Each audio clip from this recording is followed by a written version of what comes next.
કહેતા રડું આવી જાય છે પણ એટલે અમે અહીંયા આગળ છોકરો મેન્ટલી છે, 50% બીમારી છે, એ કામ ધંધો કશું કરતો નથી. મારું નામ સુશીલાબેન ગુસાઈ. મારા ઘરવાળા ઓફ થઈ ગયેલા છે, છોકરી બી ઓફ થઈ ગયેલી છે. એ કારણથી પહેલા અમે હાલોલ જીઆઈડીસીમાં નોકરી કરતા હતા, એ કંપની બધી બંધ થઈ ગઈ. મને કહેતા રડું આવી જાય છે પણ એટલે અમે અહીંયા આગળ છોકરો મેન્ટલી છે, 50% બીમારી છે, એ કામ ધંધો કશું કરતો નથી.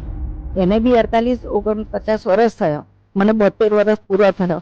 હવે મારાથી કામ ધંધો થતો નથી, એટલે મારા છોકરાને લઈને અહીંયા આગળ આવી છું.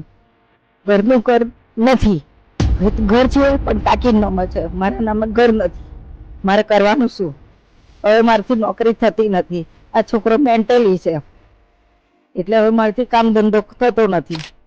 એટલા માટે હું અહીંયા આગળ આવી છું. અહીંયા આવ્યા પછી મને સારું લાગે છે અને બાપુ બી સરસ રાખે છે, સારું છે, હા ફાવે છે. જય